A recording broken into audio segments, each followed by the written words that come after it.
I stayed at the Barcelo Bavaro Palace in Punta Cana, and here are my pros and cons at staying at the resort. Let's start with the cons since I already did several videos on them. We arrived in Punta Cana around 7 p.m. that night, and the check-in process was painfully slow. A lot of things are still done with hand and paper, so it took forever to fill out paperwork to get in your room. And they attach these bracelets to you that serves as your key card, so that took a while, but at least you'll never lose your key card. But you may lose your towel card, so that doesn't make sense. I already did a video on the room, so I won't go much into it. Wasn't very clean and needed to be updated. I got the family duplex and it was very big. A really big con for me is not everything is included. For instance, the pirate ship water park and the arcade and miniature golf was only included during certain hours. I don't know, if you're paying for an all-inclusive, I just want everything to be included so I don't think about it. I guess it's not a problem if you don't have kids, but I did. I think the biggest complaint people had is that the food is just so mediocre and the hours for food and the reservations for food was really hard to get. You have to get used to the buffet having certain hours. If you miss those hours, then you probably could not eat.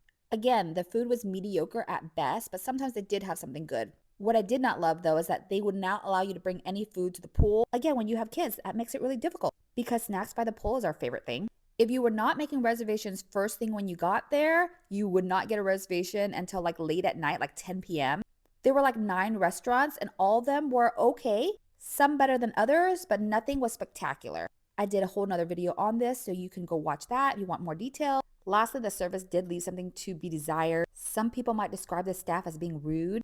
There was just a lot of RBF going on. Being Asian, I am quite used to this, but if service is a big thing to you, then this resort might not be for you. There are several shops on the resort. Personally, I thought they were really expensive. I would have liked to see like a mini market where you can buy like snacks, but a lot of them were like swimsuits and clothing and stuff. Now, here are the pros. This resort is huge. It has 2,000 rooms, so you'll do a lot of walking, but they do have several trams that you can take. While the food was nothing to write home about, the coffee was excellent. They had these machines that make cappuccinos on the spot, and they had a dedicated coffee bar where you can get mochas. I would say the only con about that was the coffee bar was open later. All the restaurants, the pool, the beach, the main amenities were all located in one central spot, so you didn't have to walk around the resort to find everything. And let's face it, you come here for the beautiful beaches. Like, look at that water. The grounds of the resort was actually really beautiful. They upkept it really well. You just felt like you were in paradise. And while you couldn't get food at any time, you definitely could find a bar at any time. The swim up bar was always a big hit, and the service was always pretty fast for a drink. Personally, I would recommend the mojito. There wasn't a bad one that I had. The only thing about hanging around the pool is there was never enough lounge chairs.